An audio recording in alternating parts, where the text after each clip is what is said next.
title, a Super Bowl, and the Stanley Cup title. Kroenke's Colorado Avalanche won the NHL championship in 2022. No debates, no speculation, just the info you need. That's your KBLA Sports Minute. I'm Ray Richardson. More news, opinions, and conversation when we come forward on KBLA Talk 1580. KBLA Talk 1580 is dedicated to empowering our communities by providing progressive talk radio for our audience. We strive to be an intersectional voice for the voiceless. As a Black-owned and operated station, we are committed to highlighting diverse perspectives and creating safe spaces for meaningful dialogue. We believe that everyone has something unique to bring to these political, economic, social, and cultural conversations, and we don't shy away from the hard conversations about current events. We endeavor to be a beacon of hope and understanding, while boldly challenging listeners to think more deeply about difficult topics that impact us all.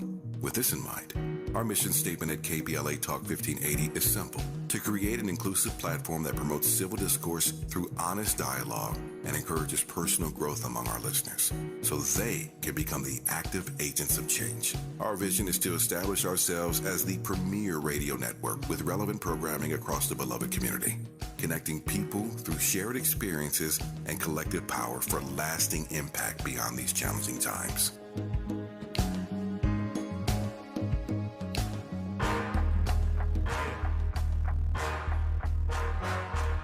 When I dropped the mic, it hit the floor like Thor. That's right.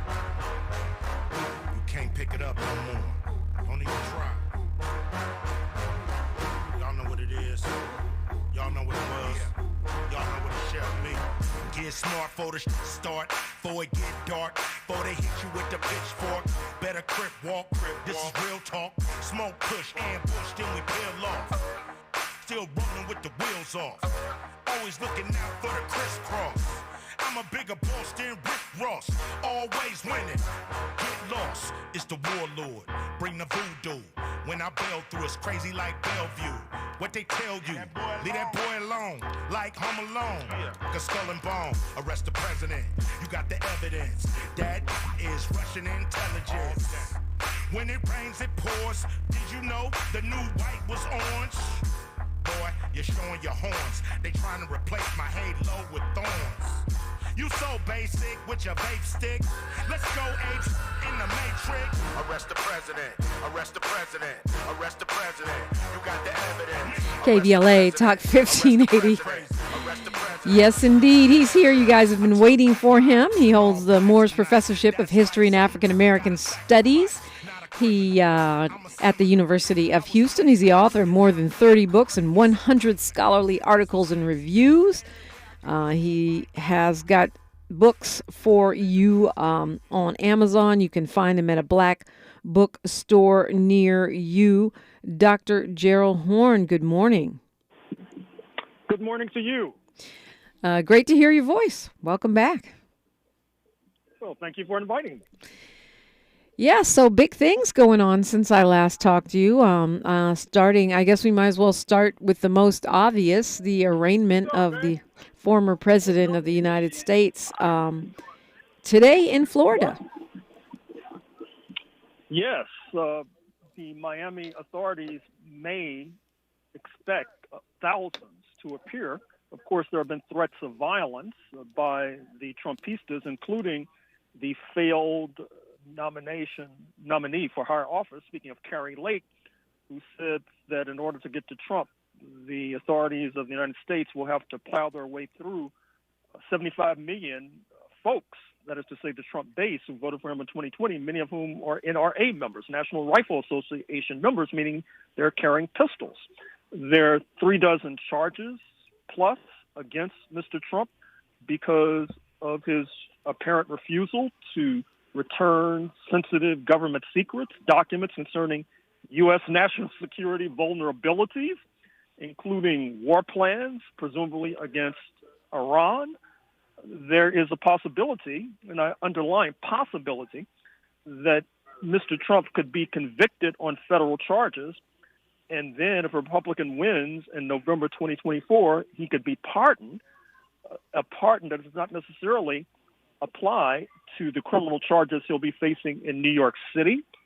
New York State, I should say, and in the state of Georgia. So there is a possibility that if Mr. Trump runs and wins in November 2024, he could be ruling in the United States from a prison cell in Atlanta. Those are the kinds of dire prospects we're facing nowadays. I understand that that's true, that he can rule from jail. But could he pardon himself? Well, keep in mind, we're talking about separate jurisdictions. Right. The federal charges is what he's facing in Miami. Right. He, Mr. Biden, or President Nikki Haley could pardon him on federal charges. They do not necessarily have the power to pardon him on Georgia state charges or New York state charges. Right. So that would only do part of it. And then I read, I can't remember where, it might have been The Nation magazine, where someone was making the argument that because he, was the mastermind of this attempted coup, that he should not be eligible to serve as president, not because he would be in jail, but because he was a part of a treasonous uprising against the United States of America. Well, sure. I think that's a sound well, legal sure, argument, but I'm not sure if it works politically. Right. I mean, we have to always keep in mind that Mr. Trump has a strong base, 75 million strong, particularly strong in the Euro-American working class and middle class. And that gives him more muscle and more heft than the ordinary criminal. Well, okay, so no doubt he is an extraordinary criminal is what you're saying, I guess. But I do remember the New York court appearance. There was all this hoopla about a huge crowd, and it was pretty tiny, actually. Yeah, that's true. And we may be overestimating the numbers that will turn out in Miami. I think what I was trying to indicate is that the Miami authorities were planning as if there were going to be up to 50,000. That does not necessarily mean that 50,000 will show up. However, if January 6th taught us anything, it is that we should not underestimate the strength of the Trump base and their ability to wreak havoc and to execute violence. It's a good point, and I also think that that Miami is not New York. I mean, there were people going, we hate you, Trump, in New York. Certainly, it's almost like home field advantage for him in Florida. Miami probably only has one competitor, and that's Dallas, in terms of being the capital of reactionary politics, the capital of backwards politics. A lot of it has to do, as you know, with the fact that migrants, or I should say immigrants from Latin America, particularly Cuba, have settled there since 1959. Oftentimes they form the bulwark of the Republican Party, but they have been followed by those who have migrated from Venezuela, from Nicaragua, from Honduras, from Argentina, etc. And that is Trump country. It's no accident that Governor Ron DeSantis won his gubernatorial reelection race by about, 20 points, which is quite astonishing when you consider that Barack Obama won the state of Florida a few years earlier. Yeah, I mean, the pundits on TV have been furiously, polarized on this. There's a ton of people that are saying, these charges are serious, but there's a ton of folks that are saying this is, he shouldn't have even been charged. I know you have your JD, your law degree. How do you see it? I mean, just from a legal perspective, do you think these charges are serious? Do you think he's been overcharged? They were on CNN, they were enumerating all these things, cases that Jack Smith had done where he lost, and saying that this was overcharging. So how do you see it? Well, I'm persuaded by the opinion of Mr. Trump's former Attorney General, speaking of Bill Barr, who suggests that even half of these charges are true. Mr. Trump has had it. He's toast. Really? I'm also persuaded by the fact that David Petraeus, a former high-ranking U.S. military officer, formerly head of the CIA, faced similar charges and barely escaped prison. The U.S. authorities, for whatever reason, you can question this, but they take the question of keeping secrets very seriously, because they feel that if the United States gets a reputation worldwide for not being able to keep secrets, that jeopardizes its alliances with London, with Canberra, with Berlin, with Paris, etc. And by the way, part of the secrets that Mr. Trump held, which raises the question that is rarely posed, why did he choose to keep these boxes and boxes of documents? Yeah. He had secrets on the private life of President Macron of France, which raises the possibility that he might want to blackmail President Macron of France. Why is he so interested in Mr. Macron's private life, for example? Or he might have wanted to just impress friends by waving documents in front of them. Or he may want to sell U.S. national security secrets. I mean, who knows with this guy? Yeah, and it doesn't seem like from that from the charges that were released so far that they really know, or maybe they're just not sharing that information. Does that make you think they don't know, or does it make it seem like this isn't the appropriate time to share that? It's probably a little bit of both. I mean, who knows what's in that diseased brain of one Donald John Trump? At the same time, I think the evidence that they have put forward is quite damning. Recall that there's something called the attorney-client privilege. It's akin to other privileges, like a priest-penitent privilege or a therapist-patient privilege. That is to say, the public policy underneath is that you should be able to bare your soul to your priest, to your therapist, to your lawyer. Well, Jack Smith and his team were able to pierce that privilege, and they forced Mr. Trump's lawyer to turn over his notes. And that has turned out to be the most explosive evidence of all against Mr. Trump. The exception, of course, is that a lawyer should not help a client commit a crime. And that's why they were able to penetrate Mr. Trump's privilege. And so Mr. Trump, as Attorney General Barr said, really has a difficult road ahead. But what are the possibility that he would actually do time? I mean, a former president going to jail, it seems unlikely, right? Wouldn't they just, even if he was convicted, he'd probably be on an ankle bracelet at Mar-a-Lago, or, he wouldn't actually do time in jail, would he? Well, it's hard to say. Recall that a former Prime Minister of Israel, Ehud Olmert, did a hard time in prison. I don't think we should rule out the possibility, not least because Mr. Trump has a lot of political enemies, opponents, detractors. They would like nothing more than to see him in an orange jumpsuit. And I must say, I include myself in that category. Yeah, same. It's a little Garanimals with the orange hair and the orange jumpsuit, but I think it would be wonderful. And I'm not just saying that to be mean. I mean, the guy has gotten away with so many things he should have been held accountable for already, right?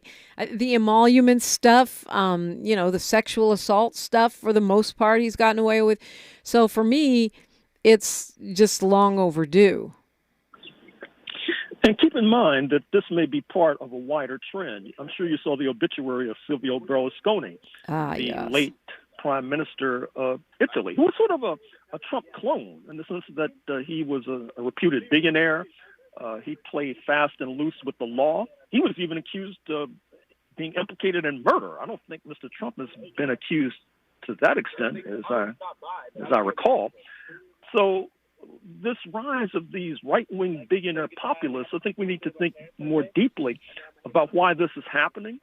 Maybe it has something to do with the decline of working-class movements, strong trade union movements, strong working-class parties, leaving those who had formerly adhered to those ideologies adrift. And that may explain the rise or shed light on the rise of both Berlusconi and Trump.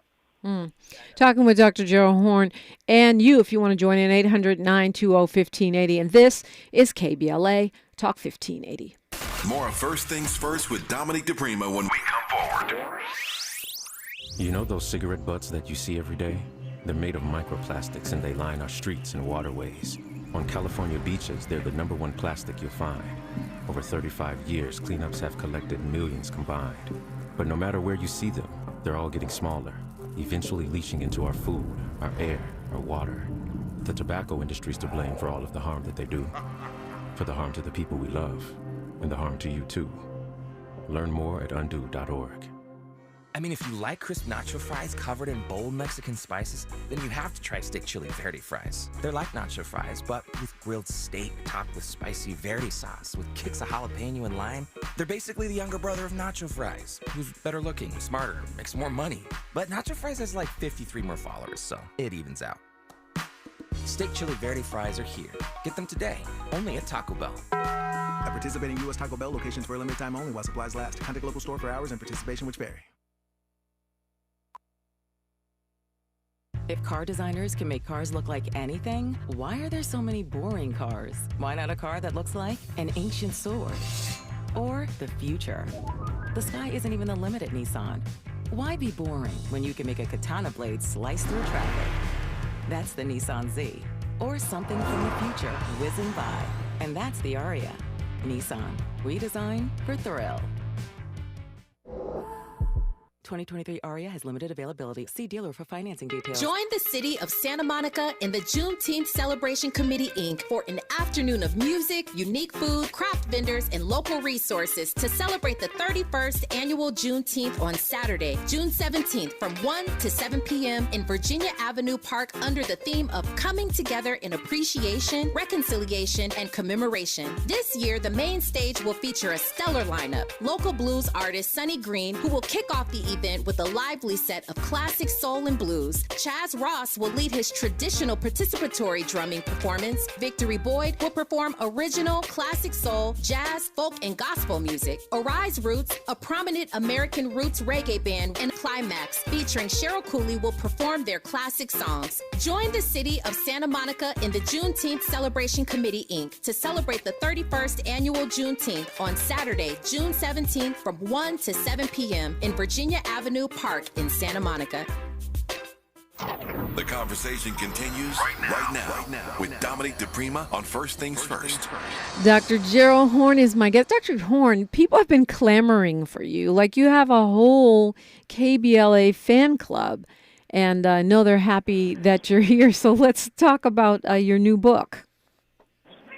Revolting Radicalism in Washington, D.C., 1900 to 2000. We need to think more deeply about how and why it is that a state, the United States of America, that is viewed widely as being the epicenter of white supremacy, has had a capital, the leading city, that intermittently has been nicknamed Chocolate City. How did that happen?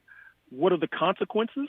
What were the consequences when African nations began to be independent about 60-odd years ago and began seeking expensive properties for embassies in that city? What was the stress that they put upon certain neighbors, shall we say? What happens when the Washington authorities begin to treat African diplomats as if they're ordinary U.S. Negroes?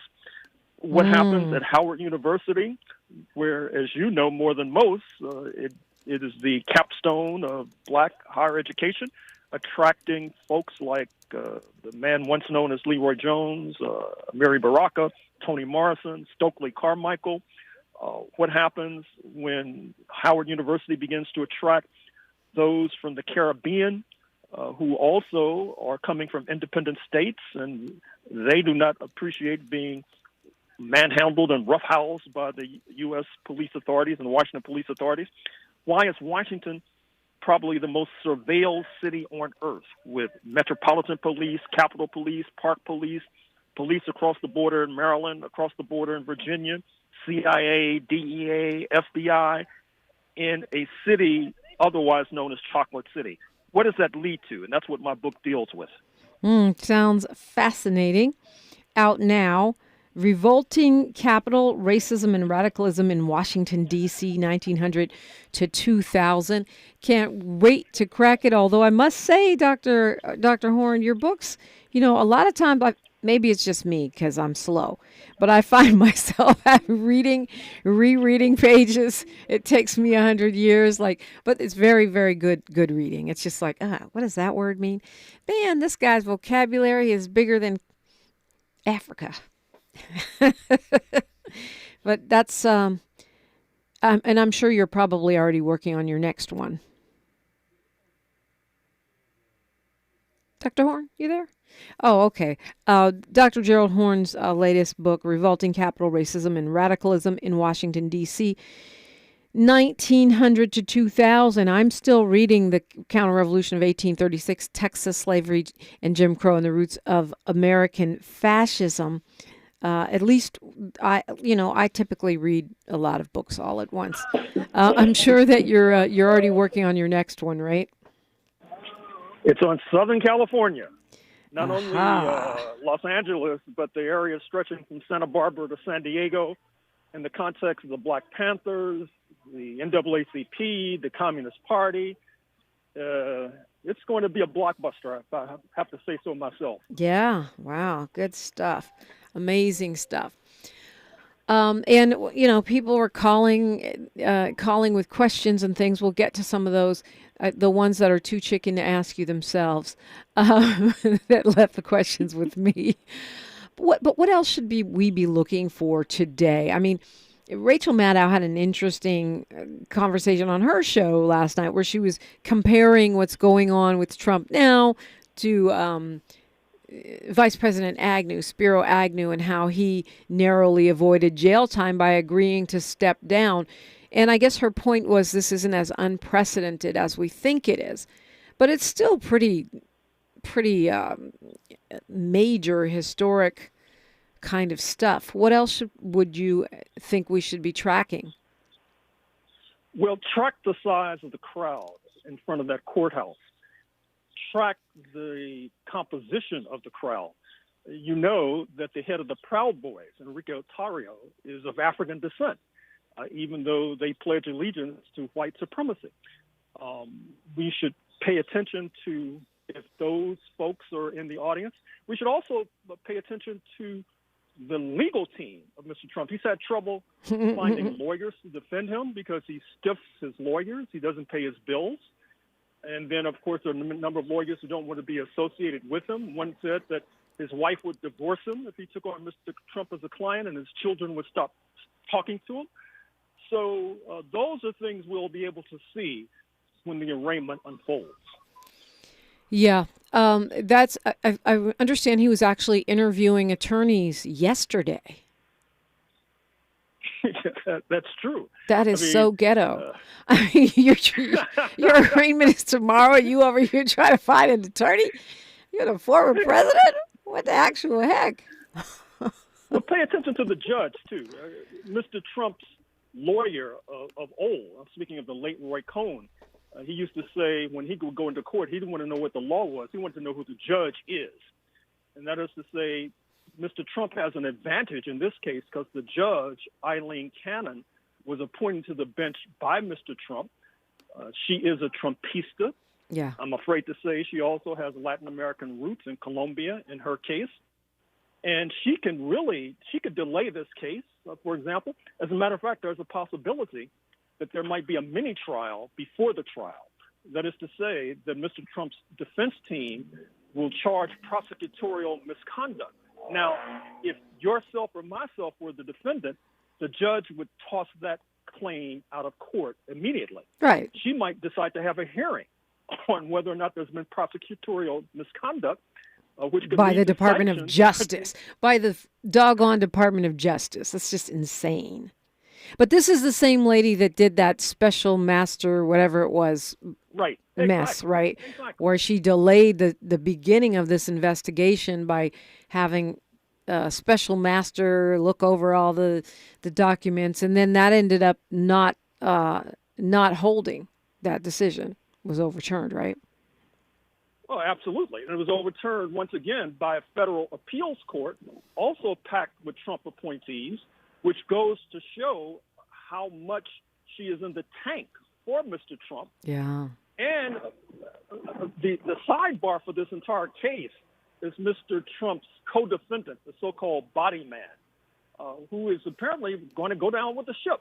He moved the boxes at Mr. Trump's behest, and I guess he feels that if he's convicted, he'll get pardoned just like Mr. Trump could get pardoned.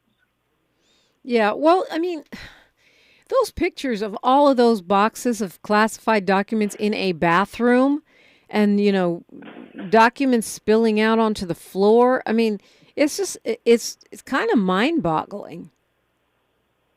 Well, it's also poor hygiene. Yeah, I mean, gross. You're going to have boxes next to the toilet. Ew. No, potty reading.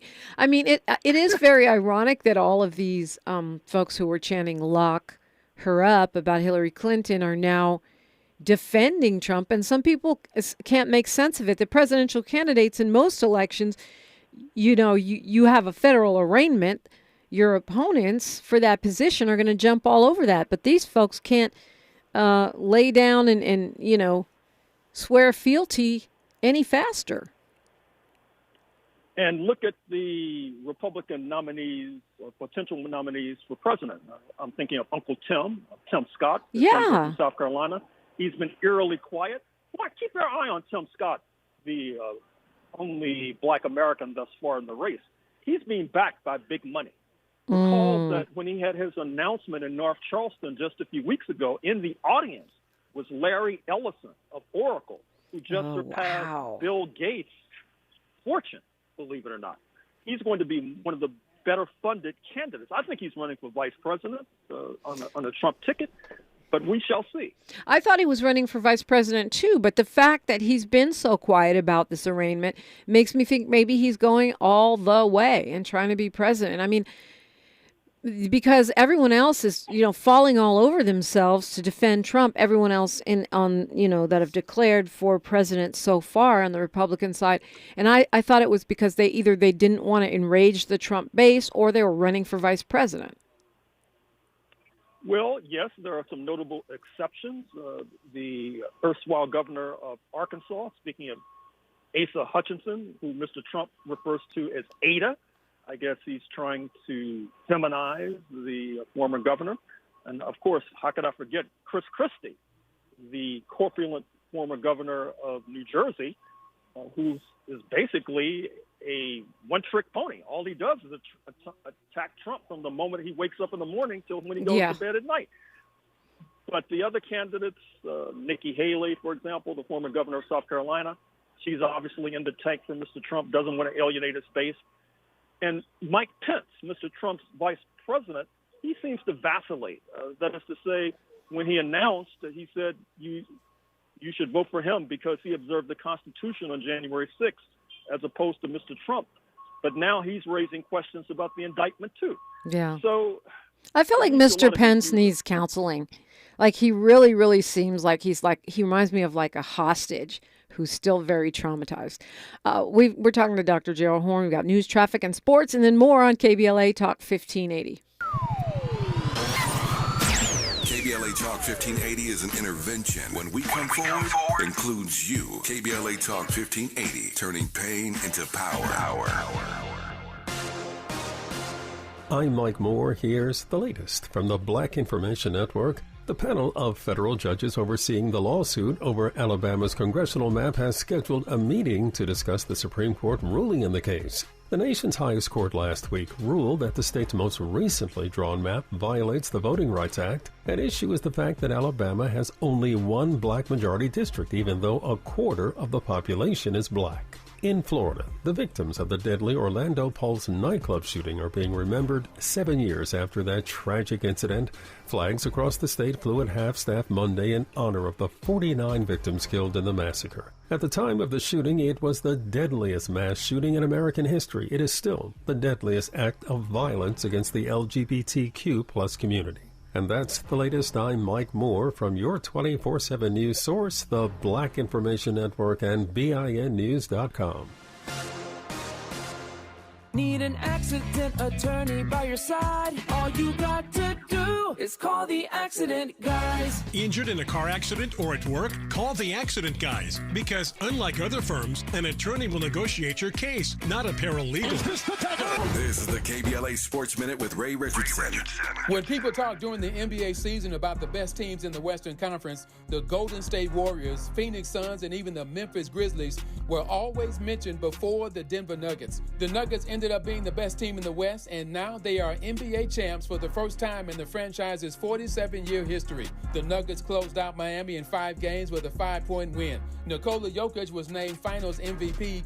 Jokic is the first player to lead the NBA playoffs in points, rebounds, and assists. Props to Rams owner Stan Kroenke, who also owns the Nuggets. He's the first owner to see his team win an NBA title, a Super Bowl, and a Stanley Cup title. Kroenke's Colorado Avalanche won the NHL championship in 2022. No debates, no speculation, just the info you need. That's your KBLA Sports Minute. I'm Ray Richardson. More news, opinions, and conversation when we come forward on KBLA Talk 1580. Everybody in the house, make some noise! Is there a better day of the year to celebrate the anniversary of the only unapologetically progressive talk station west of the Mississippi, focused on issues that impact the black community? Yeah, that's what I'm talking about. We think not. A station that amplifies black voices like yours with hosts and guests who look and sound like you.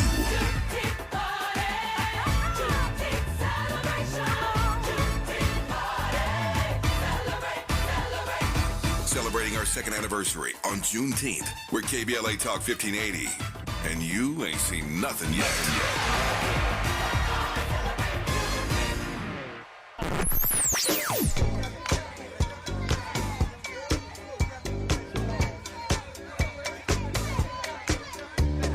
This is KBLA Talk 1580. Talk radio. That's music to your ears. We're unapologetically progressive. KBLA Talk 1580. Did you know that all City of LA renters have rights? Check out these 3 facts. Residential tenants can't be evicted without reason or just cause. Eviction protection still exists for unpaid COVID-19 rental debt due before March 31st, 2023. And you have 5 days to respond to an eviction notice. 5 days. Many Angelenos may be at risk of losing their home, and that's why we want you to know your rights. Learn more at housing.lacity.org. Be informed, be protected, be at home. Are you looking to steer your career in a new direction? Driving for Culver City Bus can be your ticket to a long-lasting career with excellent benefits and paid training. Culver City Bus is looking for customer service and safety-minded bus operators to join the growing team. Culver City Bus offers on-the-job training starting at $19.10 per hour, uniform allowance, and health benefits. Culver City Bus is a great employer. Let Culver City Bus connect you with an essential service job. If you enjoy driving, seek real opportunities for career advancement, and passionate about making a difference in the community, you are invited to join the Culver City Bus team. Start your journey today by submitting an application at culvercity.org/jobs. For more info, visit culvercitybus.com or call live customer service operators at 310-253-6500. If you're a business owner or lead a nonprofit that's between 26 and 49 employees, please listen. Lendistry is proud to announce a new program whereby small businesses and nonprofits may qualify for reimbursement of COVID sick leave expenses incurred in 2021 or 2022. This program is administered by the California Office of the Small Business Advocate. Eligibility criteria apply and funding is limited. For more information, visit covidpaidsick.com. If you're a business owner or lead a nonprofit that has between 26 and 49 employees, please listen. Lendistry is proud to announce a new program whereby small businesses and nonprofits may qualify for reimbursement of COVID sick leave expenses incurred in 2021 or 2022. This program is administered by the California Office of the Small Business Advocate. For more information, visit covidpaidsick.com. Broadcasting live from Leimert Park, USA. Welcome back to your home for unapologetically progressive radio. KBLA Talk 1580. Talking with Dr. Gerald Horne. He is our guest. He's Morris Professor of History at University of Houston and a very prolific author. You can find his books wherever you buy your books. Hopefully it's at a black bookstore. Revolting Capitol. What I love the pun in your title, Dr. Horne. That's his latest book out now. So Carl from LA asked me to ask you, who is financing the war in Ukraine? And I said, besides us, but he wanted to know, to follow the money in that conflict. I think what he's referring to are the super profits being earned. I use earned in quotation marks by the military-industrial complex. I'm speaking of Raytheon. Recall that Pentagon chief Lloyd Austin had once served on their board. Speaking of Lockheed, for example, when you see these multi-billion-dollar packages that Congress is sending across the water, there's a boomerang effect. That money comes right back into the pockets of those who are busily buying many mansions in Falls Church, Virginia, and Bethesda, Maryland. And as well, as the Washington Post reported just a few days ago, this Ukraine war is also a demonstration of the potency and effectiveness of certain weapons, which is like an advertisement for Egypt to buy the same weapons, for Australia to buy the same weapons, for other nations to buy the same weapons. So Carl is onto something when he says follow the money. So, I mean, it's the usual thing that we do in this country, and by we, I mean Washington, not me, or corporate America, is profiting super profits off of war. And you and I have talked about this before, Dr. Horne, but I find myself kind of rare on the left in that I just don't think we should be writing unlimited checks for the war in Ukraine. I believe that standing with the Ukrainian people doesn't necessarily mean bottomless dollars. I just don't, especially when we don't even cough up the money for the child tax credit, which pulled 4 million American children out of poverty, out of hunger every day. And when we claim that we don't have the money to provide mental health services for the people in the U.S. Conference of Mayors I was talking about last hour, just said we don't have enough money to help the people in 117 different cities that are having mental health crises, and yet we seem to have endless dollars for the war in Ukraine. I think people think I'm a Republican when I say that, but I think there has to be some balance here. Well, I agree with you wholeheartedly, and I think the danger is that Mr. Trump may be running in 2024 on an anti-war platform. And that's going to be a quite dangerous combination. And you have to face the facts that Mr. Trump and his faction, they want to curtail the war in Ukraine so they can focus like a laser beam on China. The Democrats seemingly want to confront both. And speaking of confronting both, as we speak, some of the largest military maneuvers since World War II are taking place in Germany, with obviously Russia in the crosshairs, which suggests that we should be skeptical of this conflict because it could easily tip over into World War III. Oh, boy. Here we go with World War III again. It does seem like a very perilous time, though, right? With all of these sort of interconnected existing wars and or military exercise that you reference. It seems like an exceptionally perilous time for a wider spread global conflict. Well, you are correct. And in this context, pay attention to what's going on in relations between South Africa and the United States. The relations are heading to the basement. They're heading downward. And this is because, number one, South Africa is being accused not only of backing Russia rhetorically in this conflict, but being accused of shipping weapons to Russia as well. Not only that, but Vladimir Putin himself is expected to show up in Durban, South Africa, in a few weeks for the meeting of the BRICS, Brazil, Russia, India, China, and South Africa, which is this alliance that is developed as challenging the U.S.-dominated world bloc, U.S., Canada, Western European nations, plus Japan. And as a result, there are those in Congress who want to impose sanctions on South Africa. And that's going to present a real challenge to the Congressional Black Caucus.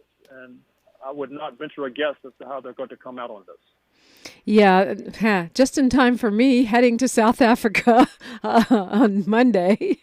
Oh, good for you. Congratulations. Yeah, along with 40 folks mostly from South LA.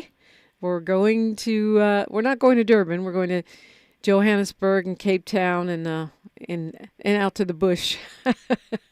We're really looking forward to it. But I guess Putin will just miss us. No, actually, he's not due until early August. Okay, good. Wow. That would be crazy if we imposed sanctions on South Africa. I mean, of all the countries that could use some sanctions, if we were to choose South Africa, not just for the Congressional Black Caucus, I think that would be a major problem for the president. Oh, I think the New York Times reports that he's waffling. He's waiting for more evidence concerning this allegation of South Africa shipping weapons to Russia. However, the U.S. ambassador in South Africa said he would bet his life on the validity of his accusation, which seems to be rather powerful. Yeah, that is powerful. But I mean, people are shipping, technically people are allowed to ship weapons wherever they want to. If they're sovereign nations, they, as capitalists who supposedly believe in the free market, how do we get to impose sanctions? If anything, Ukraine should be, sanctioning South Africa, not the United States, since reportedly that's not our war. Well, speaking of sovereign nations, let me bring up another controversy, which is that the Wall Street Journal has charged, and the administration finally has admitted, that China has an eavesdropping site in Cuba. Oh, I'm glad you brought that up. Cuba has denied the allegation, but this could ratchet up tensions between the island and the United States, which is not necessarily good news for Cuba. It's terrible news.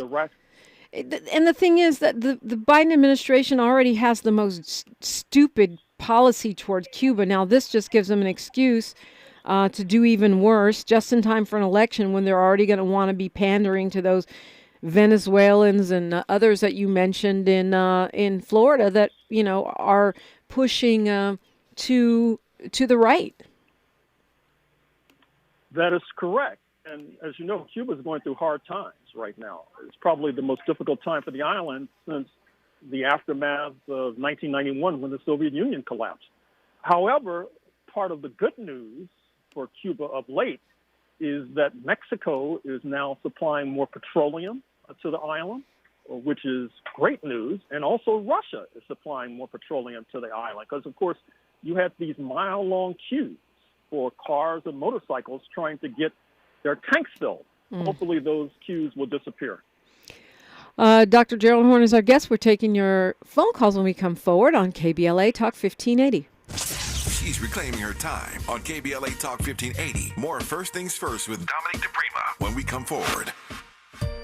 Are you looking for some fun and entertainment this Father's Day weekend? Can't figure out what gift to give the men in your life? No worries. Our entertainment presents Dance with My Father. Terry Steele, a tribute to Luther Vandross. Elaine Gibbs, a tribute to Aretha Franklin. Visit Eventbrite now. Dance with My Father. June 17th. General admission is $60. VIP, $75. Doors open at 6:30 p.m. Showtime is at 7:30 p.m. Taking place at the beautiful Fine Arts Theater in Beverly Hills, 8556 Wilshire Boulevard. For ticket information, visit Eventbrite or call Isidore at 323-351-7662. 323-351-7662. Bring the family out and let's celebrate. 323-351-7662.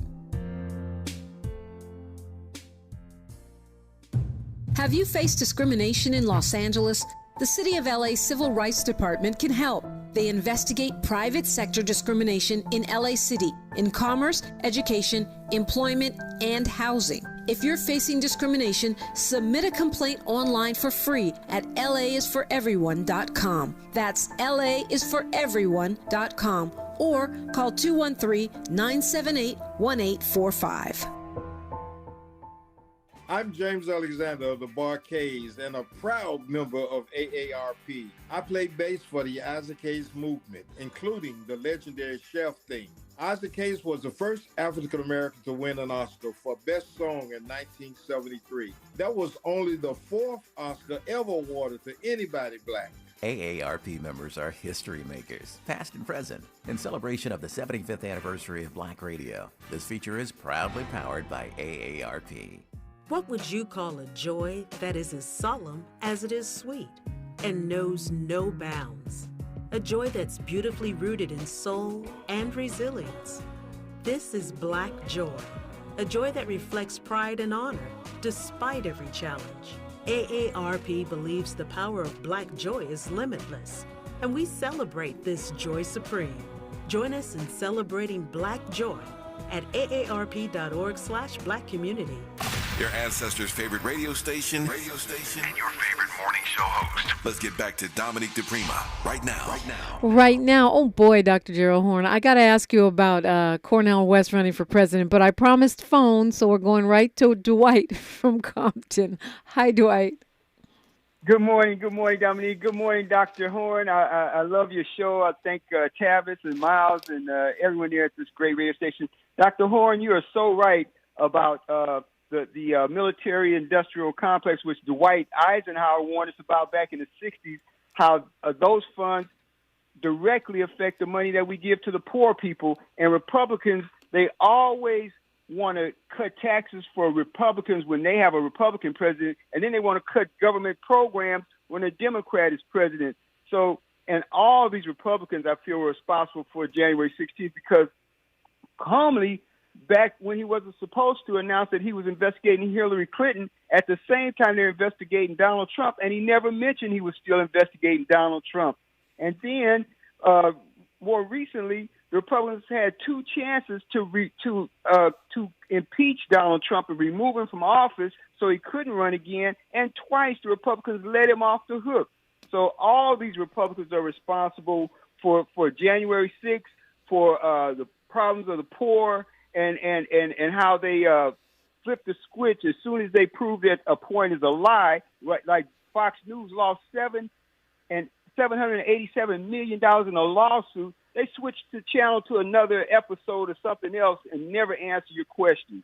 So, Dr. Horne, thank you for exposing all these corrupt Republicans and how they're nothing but liars. And I pray that everyone vote as many Republicans out of office that can to save our democracy. Thank you, Dr. Horne.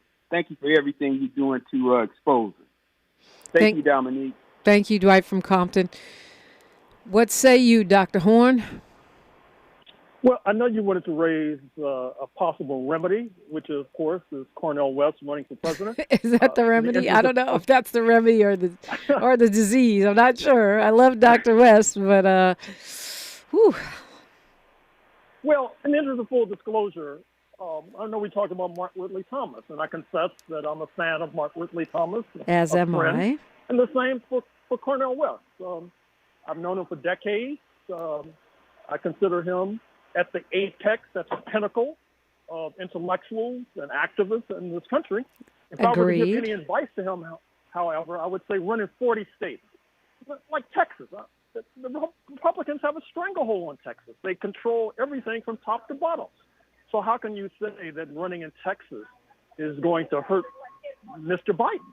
Mr. Biden doesn't have a snowball's chance in hell of prevailing in Texas. Same in Mississippi, Louisiana, the same, for example, in the Rocky Mountain states. And at a certain point, we're going to have to start challenging the right wing in their citadel, in their stronghold. Yeah. And that will begin with places like Texas, for example. So I think it depends on how Cornel decides to formulate his campaign. You know, I love Cornel West, too. Dr. West, you know, for all his sparring with my late father, came to the funeral. He's been brilliant in his public discourse. He was on with Tavis Smiley the other day. But already Fox News is quoting him prodigiously. The third-party presidential candidate Cornel West rips mediocre milquetoast Biden. Get off the crack pipe. Cornel, a progressive activist, is a People's Party candidate for president. They are going to take every single thing Dr. West says and amplify it. And we didn't say it. The progressive black guy said it. Can that take a bite out of Biden's black support? Well, as I said, a presidential race is not one race. You can win the most votes and still lose. as Hillary Rodham Clinton. Right. However, it is 50 different races, and as of now, we know who's going to prevail in at least 40 of those races, and that's why I'm suggesting that Cornell focus on those 40 states. He may want to avoid Wisconsin. He may want to avoid Michigan. However, he definitely should run in Washington, D.C., because Mr. Trump has no chance of prevailing in Washington, D.C. So that's my advice to Cornell. Yeah, I mean, would you ever run for president? I mean, it's hard for me to get my mind around somebody with such a strong progressive critique of the entire system deciding they want to be in charge of it. Well, I think what you're doing is trying to build a movement to transform the United States. There are those critics who suggest that Cornell should have been building a movement for the last few years, but another way to look at it is that you run a presidential race, and that allows an opportunity to build a movement that then can show dividends in 2028, for example. So, no, I don't think I'll ever run for president. I have too much baggage, I'm afraid. Yeah, no, I like to keep my skeletons in the closet where they belong. Exactly. We're talking with Dr. Gerald Horne. When we come forward, I do have another question for you, but also I want to really pass you the mic because you always have some interesting news that I either haven't thought of or I know you store up good news because I'm always demanding it of you. Dr. Gerald Horne is our guest, and this is KBLA Talk 1580. A safe place to go loud. A great place for progressive politics. KBLA Talk 1580.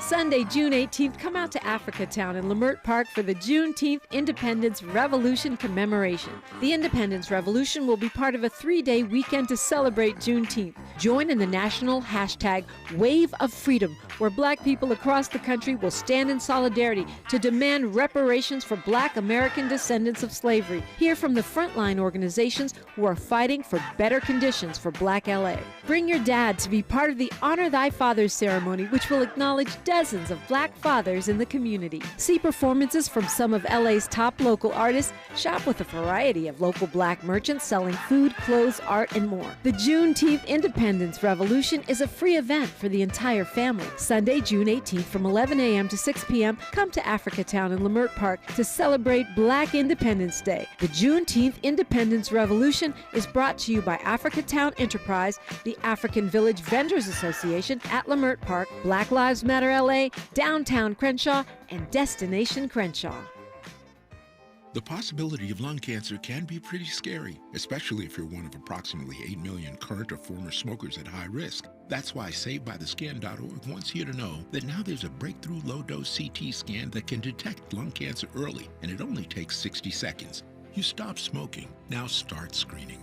For an easy quiz to see if you're eligible, visit SaveByTheScan.org. It could save your life. SaveByTheScan.org is brought to you by the American Lung Association's Lung Force Initiative and the Ad Council. Some people won't give you the real talk on drugs, but it's time we know the facts. Fentanyl is killing people. It's a powerful opioid, often made illegally and commonly mixed with illicit drugs. It can even be pressed into counterfeit pills that resemble prescription medications. Just 2 milligrams, about the size of a few grains of sand, could potentially be lethal. This isn't an ad to scare you, but it is an ad to make you think twice. Get the facts. Go to realdealonfentanyl.com. This message is brought to you by the Ad Council. Meet Joe A, Joe B, and Joe C. What's up? 3 everyday Joes perfecting their banking with Chase. Joe A is locking his lost debit card with the Chase mobile app. Joe B is cruising toward his new ride with AutoSave. And Joe C's Chase banker is helping him budget to go back to school. Tools that help protect. Support for what's next. One bank that puts you in control. Visit chase.com/checking. Chase. Make more of what's yours. Chase mobile app is available for select mobile devices. Messaging and data rates may apply. J.P. Morgan Chase Bank, N.A. member FDIC. This is KBLA Talk 1580, where hate meets a scholarly match. Hey. Dr. Gerald Horne is our guest, and we'll, be talking with April Silver next hour. Really excited about that. I've never had the opportunity to interview her before. Dr. Horne, what do you have for me? I know you got something. Well, this is news that I'm sure you're already familiar with, but it should not be underestimated. I'm speaking of the distinct possibility that a reparations plan is emerging from Sacramento. Now, we're well aware of the polls that suggest that this is not the most popular initiative, but the fact that there was a panel impaneled by Sacramento to study this question, it bodes well for the future, not only for the future of the descendants of enslaved Africans, but I think it bodes well, quite frankly, for the progressive movement as a whole. And that's right. And New York just voted to have their own panel, right? New York is in the process of formulating its panel. There's quite a bit of contestation with regard to this particular panel. I'm in New York right now, and we'll be addressing folks in a few days, on Juneteenth, in fact, about this particular New York initiative. And so this is something we need to keep a very close and careful eye on. Dr. Horne, I'm pretty sure that while we were enslaved, if you would have done a poll to see who agreed with ending our enslavement, it would have been very unpopular too. I just feel like people who are profiting from our enslavement shouldn't get to vote in this matter. Let's do a poll of black people and see how popular it is. Well, I'm on your side with regards to that. Robert wants to know who coined Uncle Tim, by the way, in reference to Tim Scott. Was that you, Dr. Horne? I'll take credit.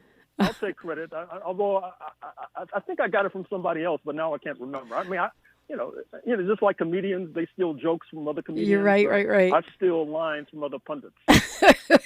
I think that's probably pretty common. James Lance Taylor, professor at University of San Francisco, said Cornel West is like Bernie Sanders without the reparations. What's your response to that?